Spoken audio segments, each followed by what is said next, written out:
Hello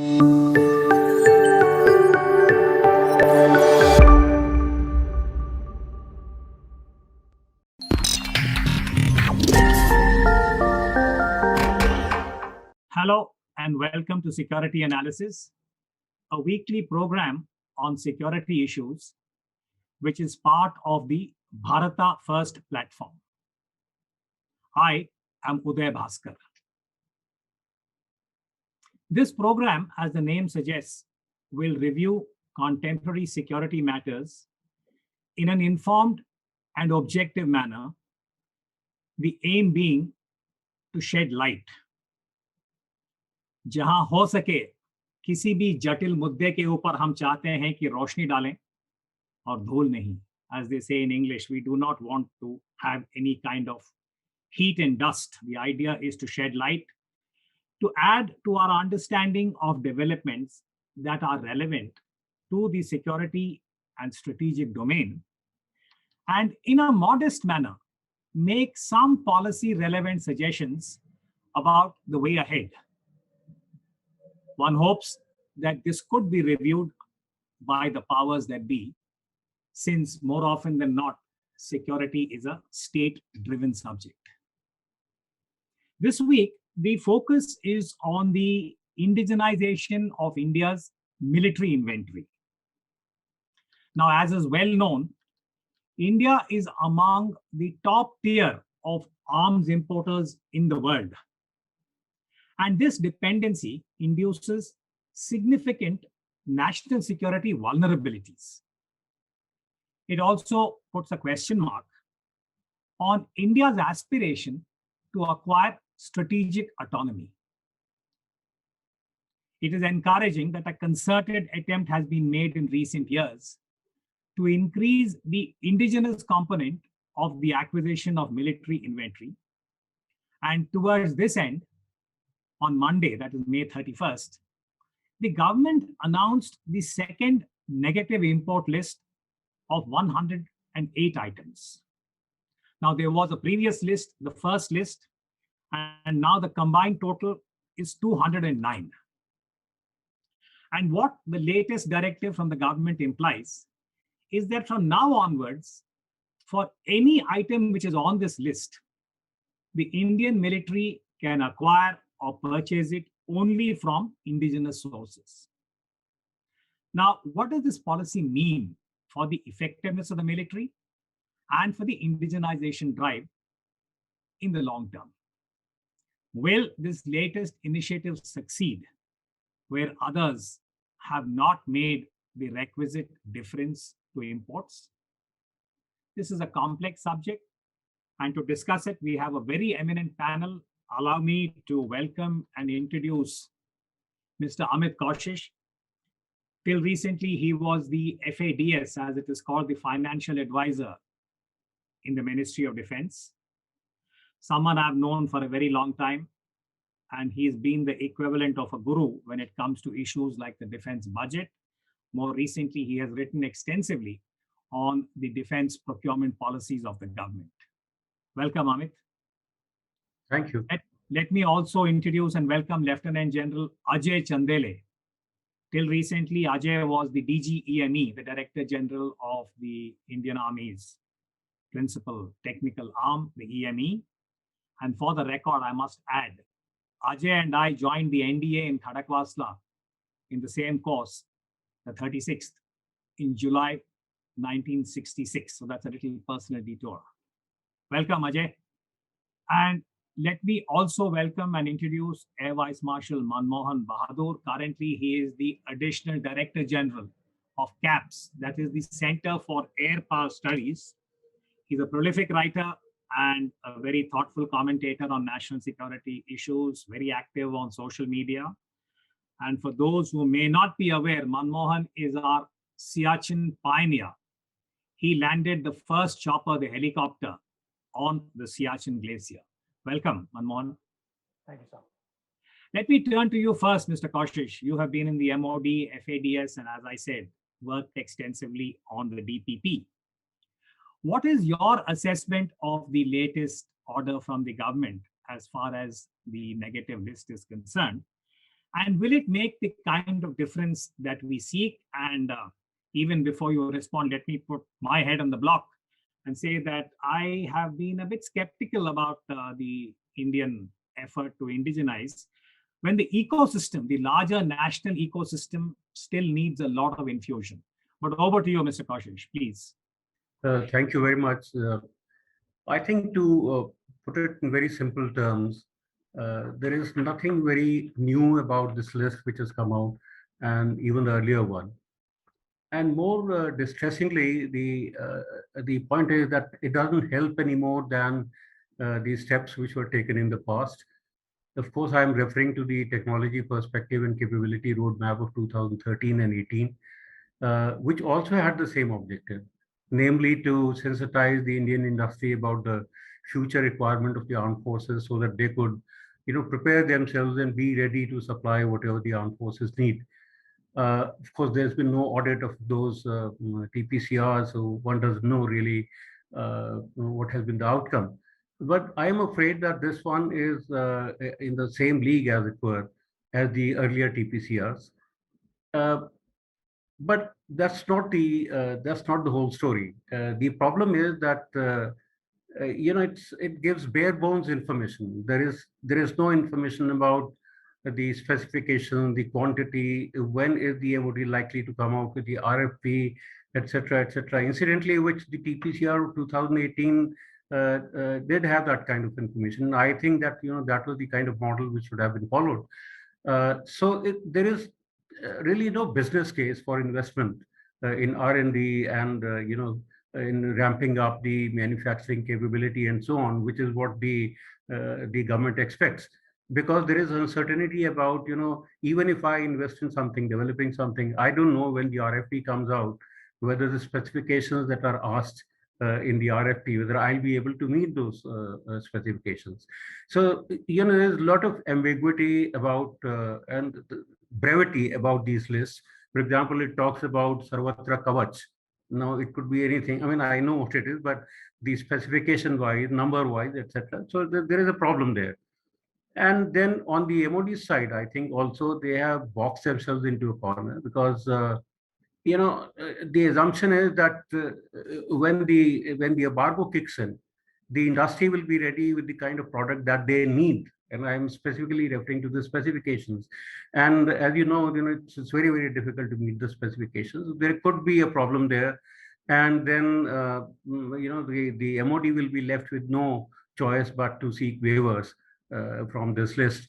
And ultimately, just one more word that, uh, at the end of it all, you need money. I mean, even if somebody is ready to with the product which the MoD says it will buy, we all know that the finances have been a problem. So I don't know if in future sufficient adequate money is going to be available for the MoD to buy the products which the Indian industry comes up with. Actually, Amit, I'll come back to you in a little while on the financial aspect, because we are talking about the equivalent of a COVID stressed economy where the GDP is shrinking. And my sense is that the allocations for defense would also be depressed. But I'll come back to you on that, what it means for the indigenization effort. But may I turn to you now, General Chandele? You have been the DGEME. So my specific question to you is, number one, what is your reading about this current directive from the government as far as indigenization is concerned? And if we were to refer to the Indian Army alone, the T90, is it going to become more indigenous or less indigenous after this directive? These are two questions that if you would be kind enough to respond. Ajay? Okay, Uday, after you and Amit have given their views, I'll come to that later, but since you've asked me specifically about the T90, so, the tank is the most potent weapon for the army all over the world. And India embarked on its, indigenization of tanks way back when we started with the production of Vijay somewhere in the early 60s, and which saw us through right up to 2008. And it was the main tank which was in the tank battles in the 1971 operations.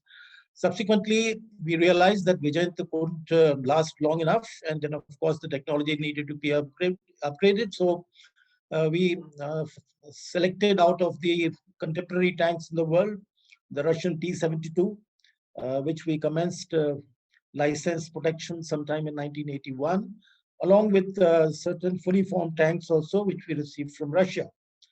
Then again, after 2 decades, it was decided that the T-72 would have to be phased out because by 2020 or so, it would have completed 4 decades of service in the army, and therefore we needed a new battle tank. And therefore the T-90 was selected again from Russia. And again, we have over the years, starting sometime in 2001, we have started license production of this tank in our factory at Avadi. So Avadi has been manufacturing tanks right from the 60s, be it the Vijayant, be it the T-72, and now the T-90. And after 124, which we received fully formed way back in 2001, a large number of tanks have been manufactured by Avadi. And the process of indigenization of the tank T-90 has been very progressive and thorough, and to the stage that now most of the major components of the T-90 are being manufactured indigenously. There are very few items of this tank. For example, the fuel injection pump, which is still being imported, but the rest of the tank, whether it's the hull, the gun, the turret, the transmission system, the engine, the weapon controls, all has now been indigenized. So we have reached quite a milestone as far as the T-90 indigenization is concerned. And along with the manufacture of new tanks, we also go through a process of overhaul of these tanks. Because in a life of 4 decades, we require more than one overhaul, at least two overhauls or a medium repair in between to keep the systems of the tank functional. So Avadi, along with the manufacture of tanks, is also looking into the overhaul. Ajay, can I interrupt you very briefly here? I just want to ask one question more for the benefit of our viewers, which is to say, you mentioned that the T-90 started in about 2001. Now we are in 2021, almost 20 years later, we have licensed production arrangement with Russia. Yeah, 2001 we started induction. No, I'm just saying roughly, just a thumbnail, 20 years. Hello. My specific question to you is that when you look at the T-90, 20, and the indigenization component has increased, suppose India was paying Russia X million dollars in 2001 only for the tank. Has that come down to 0.3x in 2021? That's the question I have for you. Oh, yes. Yes, it has come down. But of course, since it's a design license that we obtained, so we'll not go into the details of the contract as to how much you paid for the license fees and all. It has come down. But as far as the assemblies, sub-assemblies and components that we were to import from Russia, that has substantially come down. And I'll come back to you in the next round and request you to talk about the artillery gun, where again, I think there's the whole history about the Bofors and the post-Bofors. So does this list make the difference? But may I turn to you now, Air Marshal Manmohan Bahadur, which is, number one, the same question. What do you make of the list as far as the Indian Air Force is concerned? And secondly, when you look at the experience of India, which is that our dependence on the former Soviet Union, now Russia, for the fighter aircraft, whether we talk about the MiG or any other variant, or the transport or the helicopter, there is a huge dependency on Russia. Has that come down in 20 years? And with the new list, is it going to come down further? So those are the two questions I'd request you to address. Manmohan? So thank you for having me on the program. Now, getting the negative list, the spirit is good, but there is a big in capital letters provided the private industry is sure that it gets the orders. Points that Mr. Koshish has listed out in his opening comments. And would we be able to energize it? Frankly, we started on the wrong foot. The first list had things like the LCA, the light transport aircraft, the BVR, Astra being listed there, which are DRDO products or indigenous products in any case. And then an amendment sort of a thing came out, an explanation came out. But that didn't go well with the spirit behind getting this list out. Now, the whole aim of this exercise is, one, to develop local industry. And the SIBM, I understand, gave 250 items to be listed in this second list, to which the government has agreed to 108. So the private industry feels that they can make many more. So that we must keep in mind. Whether it's true or not, the government doesn't feel so at the present moment. Encourage indigenous D&D is the second point, aim behind this list. Energize manufacturing, hoping for firm orders. So these are all that come under provided clause. Make a profit, because after all, that's what the private industry aims for. Make a profit. How? Just with Indian orders? Suppose this whole thing succeeds. Are orders, the numbers, sufficient for a private player to sink in money to make, say, like they have listed, for example, drop tanks of aircraft? How many drop tanks do we buy in a year? So nobody will sink, and it's an aviation item, aviation grade item. So people will be reluctant. Now, if it goes back to HAL, then you're sinking in money in a place where you know. But the whole aim is for the private industry to come out. And finally, would finance be available? Now, one of the items, for example, that is listed is the airborne early warning and control systems, avionics. Now, there is a huge DRDO complex called the Center for Airborne Systems, CABS, which is looking into the Netra AEW&C. No private player has the financial backing to get a similar system going. Would the government, while it is listed AEW&C, mission systems will not be important. But then why don't you just say we'll buy it from CABS, or give the money to the private guy, assure him orders. But if your orders are only going to be for 4 aircraft, which we know is not going to be beyond that, considering our airspace and our requirements, who will put the money in? So we have to see the reality of these things.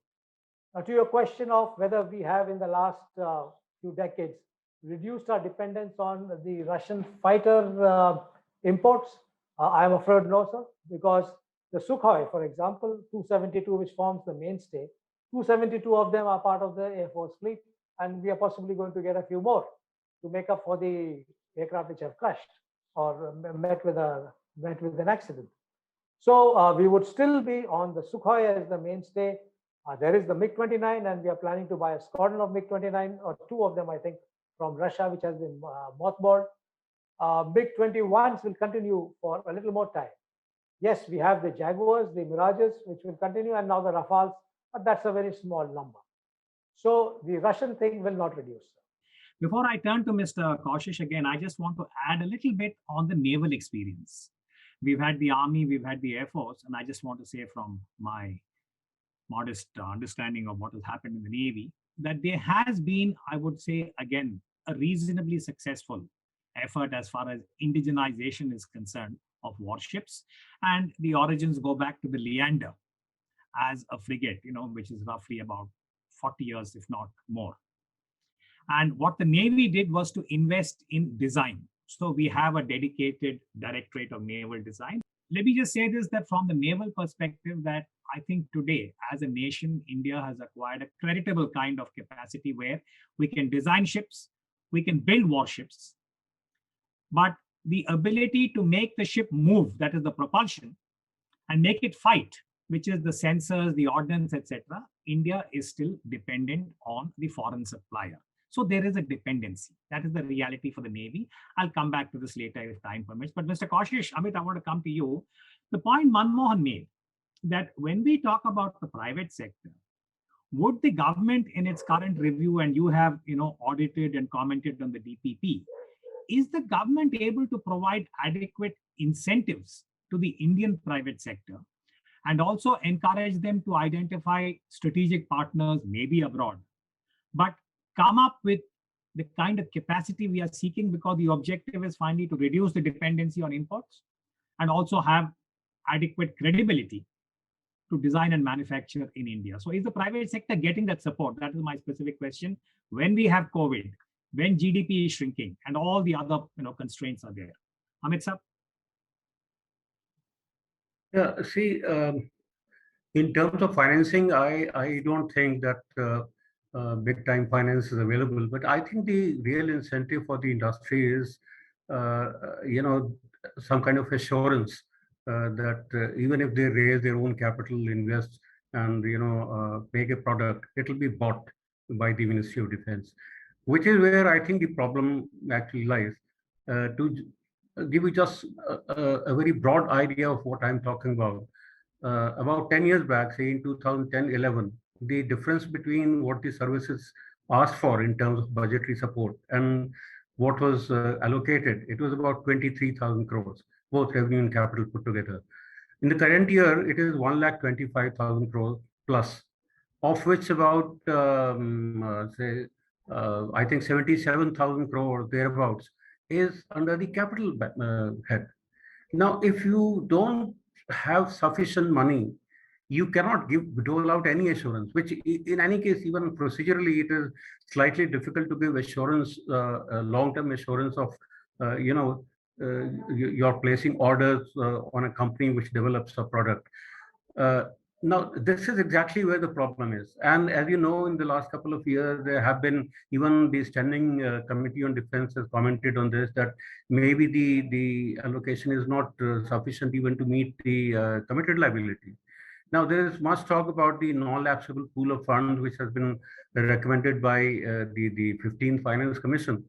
Well, my take on this is that if you look at the report and the recommendations, and also incidentally, MoD in the month of March, they also informed the standing committee that they are sort of preparing for setting up this fund.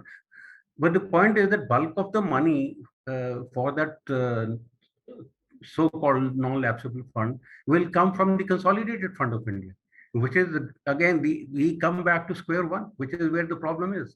So in the year, to make it very, very simple, in the year in which money is required, whether out of the budgetary allocation or the non-lapsable fund, it will have to be raised by the Ministry of Finance in the same manner in which it raises revenue for other purposes, which means that it is either through taxation or borrowing and things like this. Now, that has been the chronic problem all along. So I don't know how far this problem is going to get resolved. And especially as you said, because of the pandemic and the effect it has had on the economy and the pressing demand from other sectors like health and infrastructure and so on, it's going to be a difficult, it's going to be a challenge for the Ministry of Defense to walk the talk on this positive list. I think that's a very appropriate and elegant way of framing it, which is, can the MoD and the government of India walk the talk? I think that is going to be the big challenge. But Amit, I'm glad you mentioned the standing committee. And I just want to flag this very briefly for the benefit of our viewers. And we have a lot of civil service aspirants who watch this particular show, which is that the most substantive parliamentary committee report on defense that I can recall is the one by General Khanduri. Major General Khanduri, a sapper who was also a former chief minister of Uttarakhand. And there, I think he draws attention in that report to the nature of the inventory gap and the obsolescence. And can that be met? And I want to turn this over to Ajay now. Ajay, I'm sorry I interrupted you last time, but you might want to finish what you were saying about the overall thrust of this particular list and the current status as far as India and its artillery gun is concerned, where I'm told that this is a success story that the Indian manufacturers have been able to come up with an option. Ajay, all yours. Okay. So first about the two lists. So as has already been mentioned by Amit, and you also mentioned it in the passing, that these two lists don't amount to much. If you were to analyze the first list itself, out of the 101 items, 69 items were those which were already being manufactured by either the DPSUs or the Ordnance Factory Board. So that left very little scope for the balance 31 to be taken up by the private sector for indigenization. And some of them, which are in those list of 31 balance, or now in the list, the second list, again, here are those items which would be ready by December 21 within the Ordnance Factory Board and the DPSUs. And therefore, there's no need, there's no possibility or opportunity for the private sector to take up the manufacture or the research and design as far as these are concerned. And some quite funny things like, GSAT 7R, GSAT being manufactured by ISRO. How are you putting it into this list? Nobody's going to import this here. So it's another entry I see is special clothing, mountaineering and equipment. Now, there are two entries, two serials. You just, the full form is special clothing, mountaineering and equipment. So it's been written one place clothing, one place equipment. You're just trying to boost the numbers in this list. Well, that's not the right approach to it. As regards the artillery gun, you are aware that we've had a sad story so far, except for a 105 gun which was being made by the gun factory, GCF, gun carriage factory at Jabalpur. We imported about 400 odd buffers in 1984, and we also took the transfer of technology for the manufacture and overall of these guns.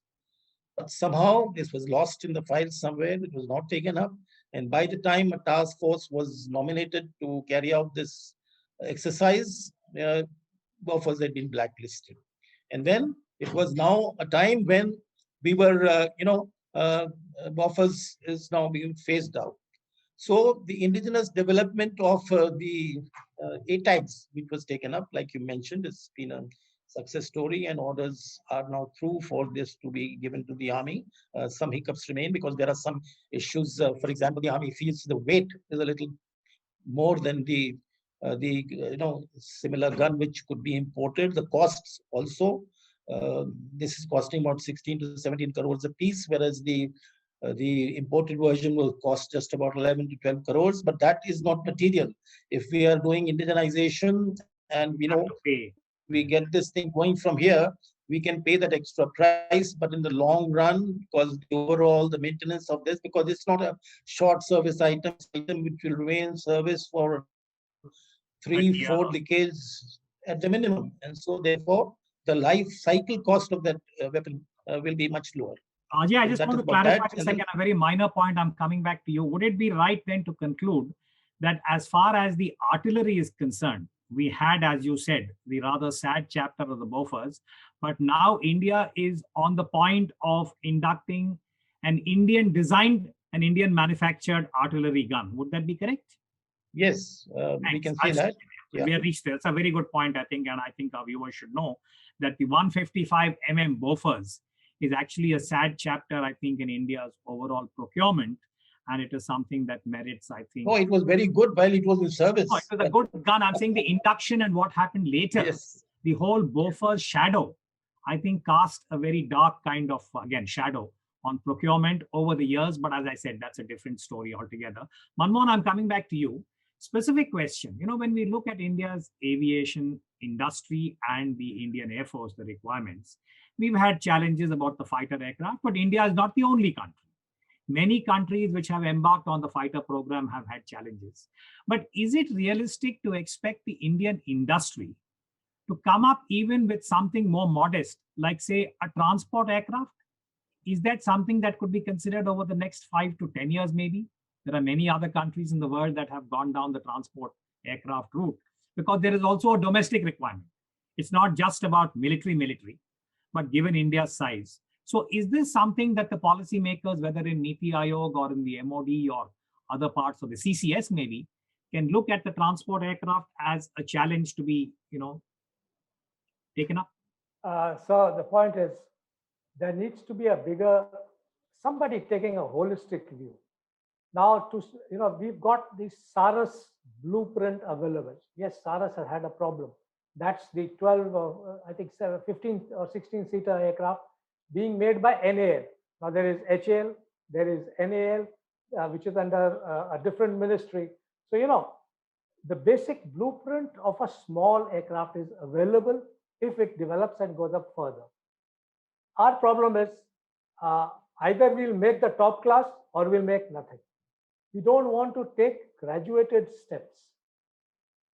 If I take the example of China, in the transport sector, they started with besides the small, the biplanes and the high-wing ones, which are operating in large numbers in the United Nations, by the way, in Africa, when you go there.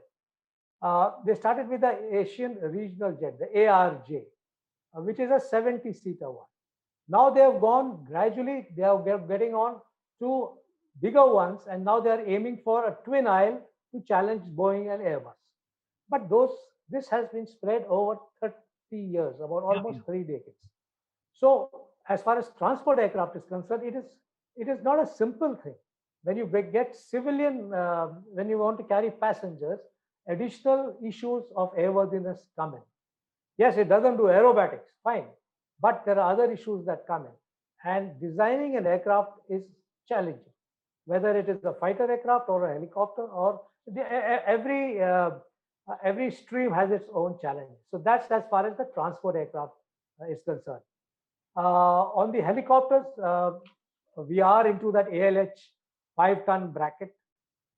We need to refine it. We had a very sad story when we exported to Ecuador, and then they grounded all the aircraft. We almost exported to Chile because the truth is HAL didn't get its act together with respect to product support and satisfying the customer. So I hope these are experiences that can be revisited by the policymakers, whether we talk about the helicopter or what. I think is a very important point, the graduated kind of approach. So may I just add one sentence? Please. So it's like this. I was reading in the media. One of the people remarked, why is it a negative list? Why can't it be an order list? That's the points that which we have brought out. This we will not import. But what is it that you are going to order? So somebody said, why don't you say an order list? So it may be semantic. I think it's a very important point. I hope MoD will hoist this. Let's see whether or not they watch the program. But gentlemen, I'm just going to come to the last stage of the program, and I apologize for this kind of Twitter format. But can I request the three of you to share your thoughts about any policy takeaways that you might want to just flag for your colleagues, your peers, or those in the GOI who really now have the responsibility to take this forward? Amit, over to you first.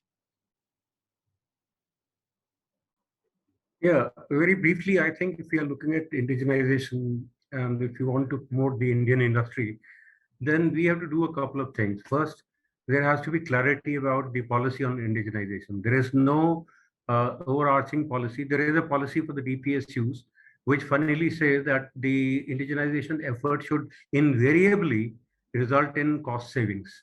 Now, it is not possible because these are commercial organizations, and so are the private industry units. So you can't say that indigenization will be acceptable only if it results in savings. Number two, there are structural issues. I think there are far too many agencies involved in indigenization with nobody coordinating the effort. Starting from the directorates of indigenization in the services headquarters to DRDO, everybody is into it, but nobody is coordinating. Thirdly, there are procedural tangles. Like, for example, everything has to be tested and certified, and there's a dearth of agencies which can do that. Primarily, it is DGQA, and my sense is that people have a problem because it takes a very long time. Perhaps they also don't have the expertise. And just one or two other points. It's if you are indigenizing something which we have imported, there are contractual issues. There are issues of warranty and certification and IPR and so on. These have not been addressed and taken care of. I already talked about budgetary constraint, but there is a need to set up some kind of indigenization fund, which I think the draft production policy does talk about. And lastly, I think we need to get into some kind of a mission mode. The DAP says that one of the priority areas is raw materials and special alloys and so on and so forth. Now, somebody has to actually focus on just a couple of them, aggregate the demand across all the sectors, see the commercial viability of indigenization, fund the indigenization project. And prioritize them in some. Yeah. So we can't be all over and expect the kind of results that we want. Thank you. General Chandele, would you like to please unmute your mic? Yeah. Yes, so Amit mentioned about indigenization and the directorates of indigenization set up within the services. So about 2 decades ago, the responsibility of indigenization of spares of imported equipment was transferred from the DGQA to the respective services. And that's how the service, directorates of indigenization was set up. Now, what they typically require is few critical spares. The numbers are very limited, and no private industry is prepared to put their money into developing these with, the ultimate order quantity being very minimal. So, there is a policy requirement to address this issue, that are you prepared to have aircraft AOG, to have vehicles, not available just because some critical spares are not available. So that is an important part, not the whole equipment being indigenized, but at least the spares. And may I just mention that, sometime in September 2019, the Prime Minister had signed an intergovernmental agreement with Russia, because a large proportion of our equipment is of Russian origin. And the idea was that equipment with long service life, say 3 decades or 4 decades, whether it's aircraft, guns, tanks, or whatever, the spares for these will be made in India with a collaboration, a JV between the OEM and an Indian company, so that we look at the supply of spares indigenously for these main equipment, and therefore reduce the life cycle cost and their availability. So these are 2 issues that I would like to mention. And one, what Amit had mentioned at the beginning about the TPCR, I thought that this is a much more detailed and better document. And from 2018, there is a need to upgrade it now. And then you see there are 221 items in the 2018 TPCR, and these are 209 items in these 2 lists put together. They are most the same items. Thanks, Ajay. Yes. I'm sorry, I'm interrupting you again. Manmohan, can I request you to share your thoughts on this? Yes, sir. One point which came up is when we're talking of indigenization, let's also talk of metallurgy and raw materials. Once again, I go back to the drop tanks. You may make a drop tank here, but where is the frame coming from? Where is the steel coming from, or the aluminum coming from? For example, the Sukhoi may be getting made in India under license, but the complete raw material comes from Russia. So that's one aspect that needs to be looked into. And can we task the people, the Mishra Dhatu Nigam or whoever is there, give them a task, because that is critical for getting true indigenization. Somebody can just turn the screw by not giving you raw materials. Then what do you do? Policy points, I personally feel there is another list has come. There was one list, another list, a third list is going to come, they've already said. Credibility. Credibility counts in this issue of where huge sums of money and national security is involved. I'm afraid the credibility of such decisions and such announcements is low. And that needs to be looked into. There is an India fatigue. There is an India fatigue. Maybe I can say this is an MoD fatigue. We need to see results on ground if these lists have to make any sense. Thanks, Manmohan. I think this is a very important subject, and I hope we can revisit it and have you gentlemen back. But let me say in conclusion that India has a major challenge as regards the indigenization of military equipment for the long term. Now, there are a number of structural issues, ecosystem related to the larger national industrial and design effort, and you all have pointed this out. These need to be reviewed, audited, and rewired in an objective, sustained, and cost-effective manner. Now, this is a complex challenge, as you all have pointed out, but it's also an opportunity to bite the bullet, as it were. And some encouraging developments are discernible. I think some of you have mentioned those, but these are modest and need to be scaled up swiftly. In the interim, the COVID-induced fiscal belt tightening will have its own impact. Hence, the road ahead is daunting, but it has to be traversed with competence, resolve, and integrity. On that note, allow me to thank my guests, Mr. Amit Kaushish, Lieutenant General AJAY Chandele, and Air Vice Marshal Manmohan Bahadur. Thank you for watching Security Analysis. We will be back soon. Namaste.